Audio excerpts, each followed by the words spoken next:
A glorious victory. Beyond the shores of the Semilak, towards the rising sun, an ancient knight quests gallantly, her tests as yet undone. Her hair is brazen flax, they say, her steel it shines like gold. She fought her foes with brilliant blade till all lay dead and cold. That night she lost her queen, they say, her heart it would have died, yet took she up the questing lance and marched full east with pride. For where there's graves there's flowers, and where there's dusk there's dawn. The barons will be ours, she said, I'll quest until they're won. Traditional Dornish ballad. Overview. Dorne has achieved a glorious victory, a triumph the Dornish people have dreamed of for centuries. Along with their allies, they have shattered the Druge armies and the barons, and conquered the territory. The victory has come at great cost. The Hounds of Glory are no more. They were broken in the assault on the Spires of Dusk, giving their lives to drive the Druge from the castle, and finally claim the land. After the final triumph by the heroes of Anvil, the Imperial Senate has acknowledged the extraordinary heroism and sacrifice of all of those involved and granted Dorne dominion over the land they have striven to claim for so long. The fighting is not yet done. There are still regions of the Barons controlled by the Druge. Their cruelty never abates, and they continue to stab at the Empire any chance they get. There are also large areas of the Barons controlled by various septs of orcs, not to mention the Montanians, all of whom remain deeply distrustful of Dorne. There is a huge amount of work to be done here before the struggle is over. But for now, Dorne can bask in the glory of their accomplishment and think about how best to secure their legacy. A nation celebrates. The entire nation of Dorne is infused with a sense of triumphant joy. The National Assembly could channel this celebration towards a particular end. News of the conquest of the Barons brings joy right across Dorne. The mood of those nobles and yeofolk fighting for their country in the Barons soars. Where once there was only the briefest flicker of hope, now there is jubilation. Generations of Dornish knights have given their lives to achieve this monumental task. Now they may be able to sleep easily in their graves at last. Barons is not yet free, but the end is in sight, and even the Druge cannot deny it. Now it is the orcs of the Malum that skulk with their heads bowed, eyes cast furtively to the horizons, wondering when the axe will fall. But the celebration is not confined to the Barons itself. The people of Astolat, Weirwater and Semerholm are elated to see the greatest quest the nation has ever attempted to be finally complete. There are fairs held to celebrate the victory in every town in Dorne. There are more than a dozen grand tourneys organised by rich houses offering heavy purses for various knights. No one wants to make light of the difficult work there is still to be done, but nobody wishes to let this moment pass without marking it in some way. The accomplishment of the nation's long-cherished dream is not allowed to pass without celebrations the likes of which few Dornish have ever seen. Not since Empress Roshilda took the throne has the nation known such joy. The heroes of the conquest are fated like the greatest paragons of legend. Those who fought in the Barons find a warm welcome wherever they go. Treated as returning heroes, they want for nothing. Those who stop in wayside inns find their food and board is paid for. Those who return to their homes find lavish celebrations thrown in their honour. More yeofolk are raised to the rank of noble in one night than has ever happened in Dorne's history. 1,000 parents name their children for their heroes, hoping to inspire them to tread that glorious path. In a generation's time, there will not be a village or hamlet anywhere in Dorne that doesn't have half a dozen children named Tancred coming of age. The noble houses of Durondel and de Coeur are plagued with 100 unlikely yeofolk, all seeking tests of mettle. It is not just the people of Dorne who celebrate. Their elfin allies from the Summer Nation are mightily pleased that Dorne has triumphed. Eleonaris fully expects her Dornish allies to rule over the Barons in glory and majesty. Cathan Canai is well pleased by this demonstration of strength and irresistible force. Maraud, Barrion, Adamant, Rhiannos, even fickle Jaharis, all are heartened to hear of Dorne's triumph. Only Hyak, the former Griffin Knight that Dorne helped to dethrone, is not given to celebration. Word is that powerful herald rages and spews threats of vengeance so much that even his patron, Eleonaris, begins to tire of his company. Sweetest of fruits. The Dornish National Assembly could guide this jubilation, directing it to serve the nation's purpose. The civil service has identified two clear choices. The Assembly could use a mandate to push people to search for ways to strengthen and enrich Dorne. Our long toil to free the barons is now complete. We must claim the just rewards for our labour. We send named priest, with 50 doses of Liao to urge our country folk to enjoy the fruits of their labour today. Synod mandate, Dornish National Assembly. If this mandate is enacted, it will focus attention inwards. The Dornish people will relax their long vigil, satisfied that the Druge are beaten for now and the barons are free. They will turn back home and seek out ways to build up all of Dorne. It will turn triumph in the barons into opportunities to make Dorne more prosperous. Demands of glory. The clear alternative would be to tap into the sense of triumph to continue the war against the Druge to its inevitable conclusion. The Assembly could use a mandate to encourage people to take up arms and finish this war once and for all. The Druge have been the poison in our neighbours' fields for too long. We send named priest, with 50 doses of Liao, to remind our country folk that glory demands that the threat of the Druge is ended for good. Synod mandate, Dornish National Assembly. If this mandate is enacted, it will focus attention eastwards. Ossium has been liberated, and now the barons are also free, but the Druge still hold Ulnak, Sanath, and the Sarengrave. For the first time in living memory, the opportunity exists for Dorne to lead the Empire to victory over the Druge. Their armies are broken, but given time they will rebuild, just as they always have done. This mandate will turn the triumph from the barons into opportunities to press the advantage to open new fronts against the Druge. Guiding the stream. These mandates are in competition. Either the Dornish National Assembly urges people to turn aside from war for a time and concentrate on building up the prosperity of Dorne, or they ask people to commit everything to finishing the Druge while they are down. They cannot do both. As always, if multiple competing mandates are raised successfully, the one that achieved the greatest margin of success will be the one that is considered to have been enacted. Restoring Dawnguard. Dawnguard is marred by the scars left by years of Druge occupation. Whatever decision the National Assembly makes, there is work to be done in Dawnguard. The 4 massively built white granite tower keeps, collectively known as the Towers of the Dawn, once protected Dawnguard and kept the Druge out of Semerholm. The massive fortification was a symbol of Dornish resistance to the tyranny of the Druge for almost as long as the dream of conquering the barons existed. The Druge destroyed the towers and left them ruined, desecrating them wherever possible, as a warning to any that tried to resist their rule. Their remains now stand as a grim reminder of the Dornish defeat, demoralising everyone who visits the area. Towers of the Dawn.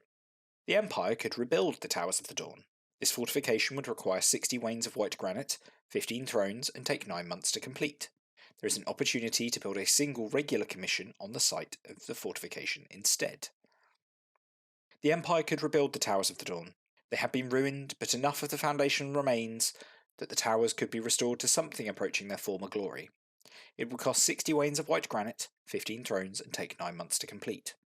Rebuilding the towers would remove the constant reminder that the Druge once ruled over Dawnguard, encouraging Dornish citizens to settle here once more. It would also help to secure the area and fortify the territory against Druge attack. Something will have to be done, however, unless the Dornish plan to leave the ruins there forever, acting as a constant reminder of their defeat at the hands of the Druge. Or, perhaps, as a memorial to those who fought and died in the barons. Having examined the ruins carefully, the civil service confirmed that there is an opportunity to build a single regular commission on the site instead of a fortification. Their existing foundations would have to be removed. The white granite could not be repurposed. This is one of the few areas in the barons there that it is possible to build on at the moment. Building a commission here could help to expunge the evidence that the Druge once held these lands, or it could provide a sobering reminder of the danger of both the malice of the Orcs of the Malum and the sacrifices made to overcome them. Instead, if they wished, the National Assembly could use a statement of principle to ask for proposals from the glorious architects of Dawn to create something beautiful yet sombre to stand in the place of the towers. Dry Castle. The Empire can repair the damage to Dry Castle. The sinecure would require 20 wains of white granite, 20 wains of weirwood, 10 thrones, and take 2 seasons to complete.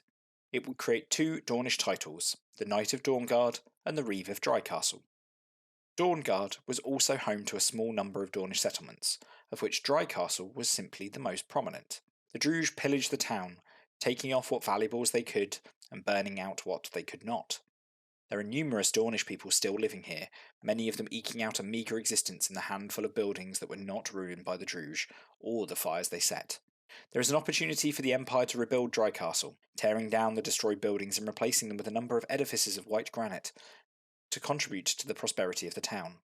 There are many people seeking homes, all of whom would gratefully offer their support to whoever Dawn appointed to watch over Drycastle if it was rebuilt. It would require 20 wains of white granite, 20 wains of weirwood, 10 thrones, and take 2 seasons to complete. Once the work is finished, it would create 2 new imperial titles. The Knight of Dawnguard would be expected to ensure the security of the region of Dawnguard, protecting Drycastle and other settlements from any danger. In return, loyal weavers in the town would provide the knight with a fireglass each year to act as regalia, along with 2 doses of Scops mead for the knight to use as they saw fit.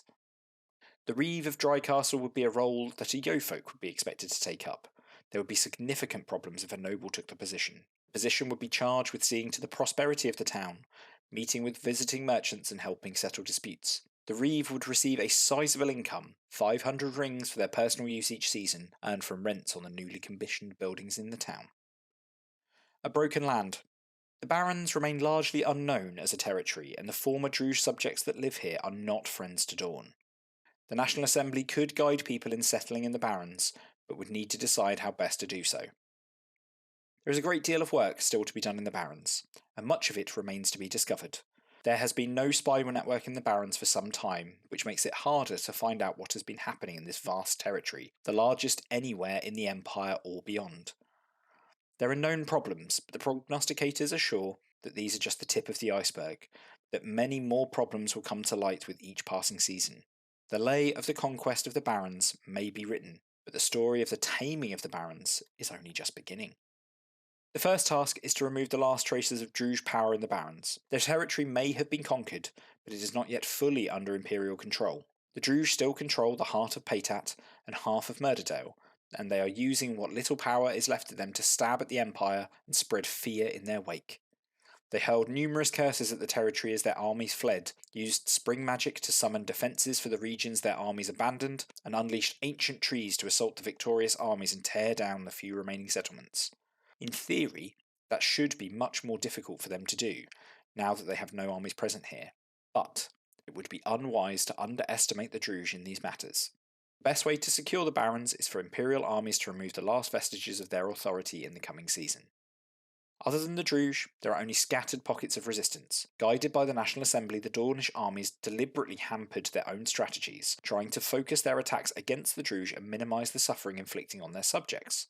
This was a costly approach, but it appears to have helped mute open opposition to Dornish rule, even if there were limits to what could be achieved that way. The Karas and the Vendari have surrendered to Imperial forces, but they remain hostile and suspicious. The Montanians are clear they will never bend the knee to Dorne, but it is equally clear that they can barely muster enough warriors to form a military unit, and an army is completely out of the question. But they still have influence with the Orcs who remember the Grand Rebellion against the Druge. The Ravin remain a problem, however. Their forces are tiny, barely a few hundred Orcs, although they are all seasoned fighters. They have seized the Fangs, the strange mithril deposits that cling to the edge of the Barren Sea, and are refusing to give them up. They are effectively an armed rebellion to Imperial rule, despite their willingness to speak with the Imperial Orcs of the Winter Sun. The Dornish lands in the Barrens are, if anything, worse. The Towers of the Dawn were torn down and Drycastle pillaged. Those who resisted Druge rule were taken as slaves or executed on the spot. Estates were looted, homes were fired, crops were burned. The Druge would cart off what wealth they could take and destroy what they could not. They left ruin and misery in their wake. There is much rebuilding to be done. Still, now is the time to rebuild. Dawn could seize the moment and urge the people of Dawn to claim their prize. Seize the prize. We have aimed high and pursued our dreams. Now they are within our grasp at last. We send, named priest, with 50 doses of Liao to urge Dornish citizens to come to the Barrens and help rebuild this broken land. Cleave to what you know to be true, even where others wish you to doubt. Synod Mandate, Dornish National Assembly.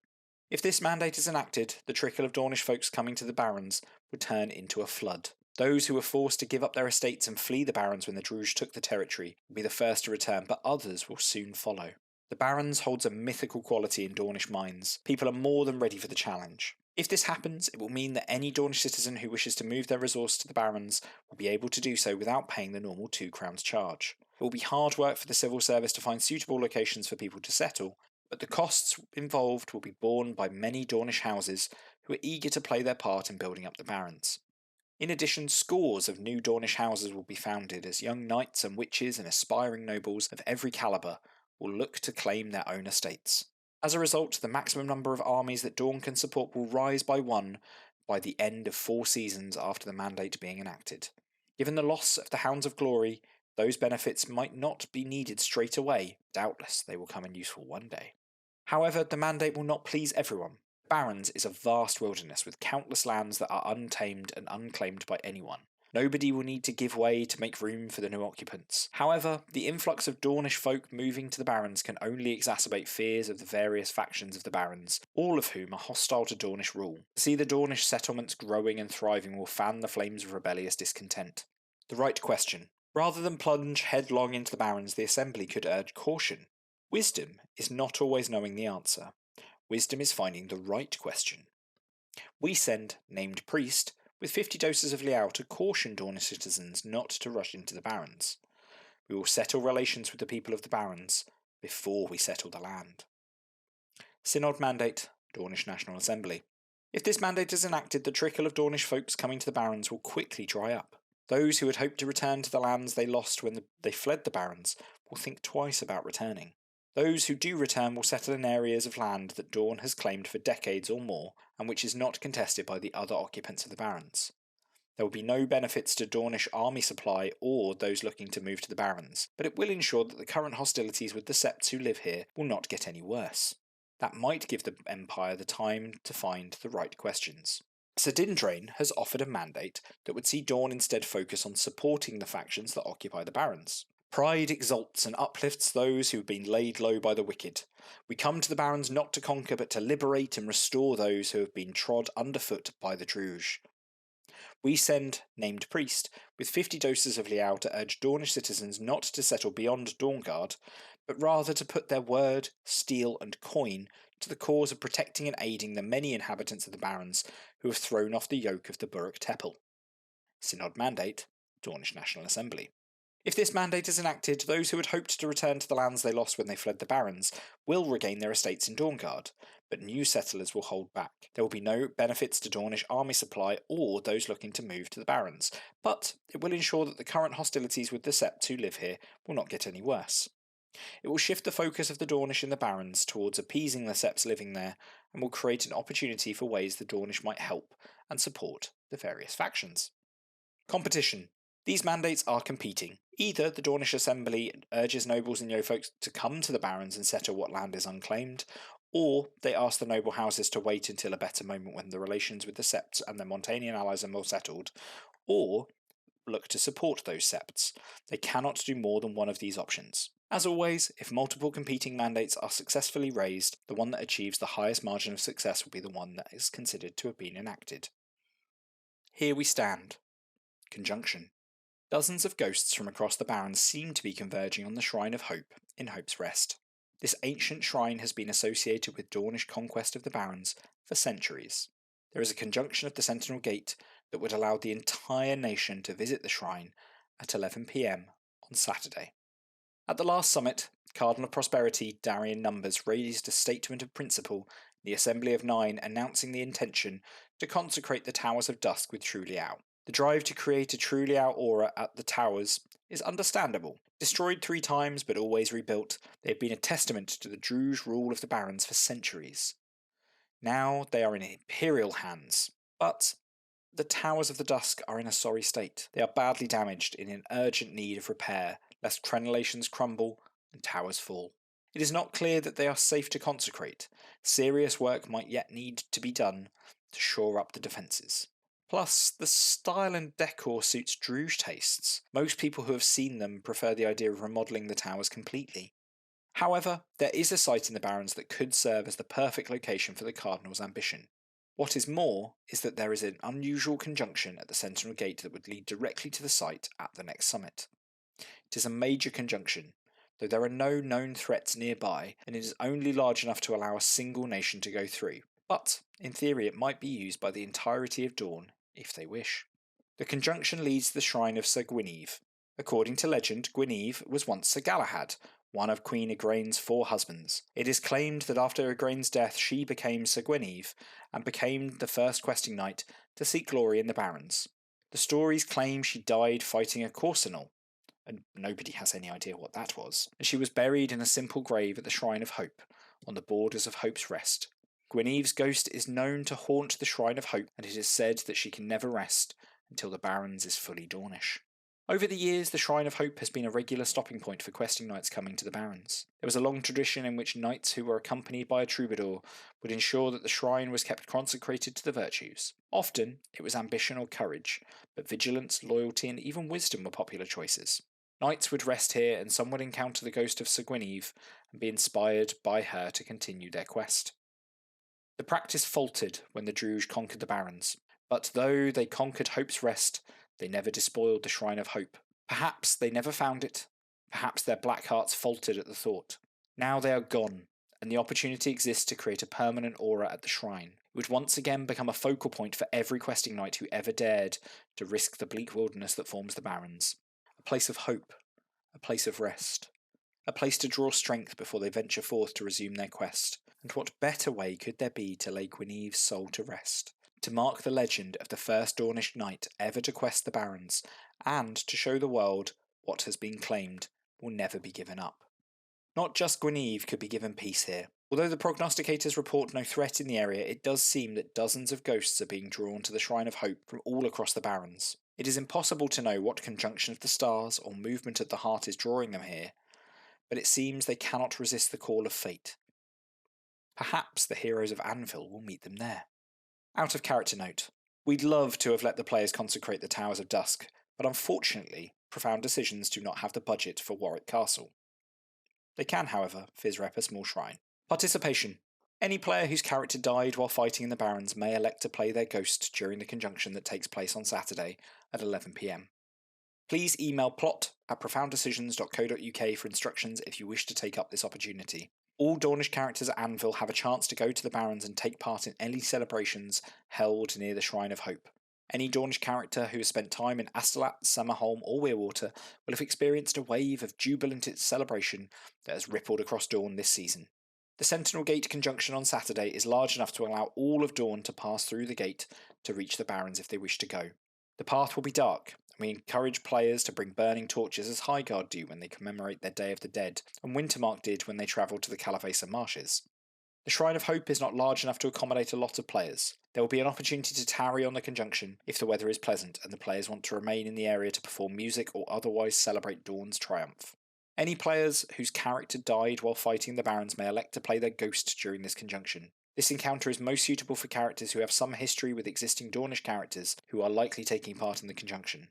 It will be less suitable for characters that don't have a connection to the Dornish heroes visiting from Anvil. If you wish to play your ghost on the conjunction, please email plot@profouндecisions.co.uk before the 24th of July for further instructions. You will need to come to Monster before the encounter begins for briefing and for makeup. Finally, any character who has spent time in Astolat, Summerholm or Weirwater this season is encouraged to roleplay that they took part in the festivities that have arisen spontaneously in response to the triumphant defeat of the Druge in the Barrens. There have been tourneys, galas, fairs and fetes, with troubadours and minstrels in particular in high demand to entertain and perform. You are encouraged to make up stories of the celebrations that you have been a part of. Accessibility. Combat is no more likely than at Anvil while on this conjunction. The shrine is some distance away and the path will be dark and the ground leading to the shrine is uneven. If you wish to take part in the conjunction, but will have difficulty negotiating this route, please let us know in advance and we'll arrange for you to have some help and additional time so that you can make your way to the shrine much more easily out of character. Unknown lands. Most of the Barrens is unknown to the Empire at this time, making it impossible to commission anything other than the opportunities presented here. The Civil Service expect this situation to steadily improve over the next few seasons. Much of the Barrens is just unknown to the Empire at this time. They have a map of the territory, but it is some years since they've had a spy network here to provide up-to-date information, and even then, the Barrens kept its secrets. That isn't usually needed in an Imperial territory, but the Barrens is a vast domain, great tracts of land that are largely uninhabited, often even actively dangerous to explorers, and when one does eventually find other inhabitants of the area, they are almost invariably suspicious, resentful, or even openly hostile. As a result, it is not possible for the Imperial Senate to arrange for a regular commission anywhere in the territory at this time. The area is still too dangerous, and there are simply too many unknowns for a commission to proceed.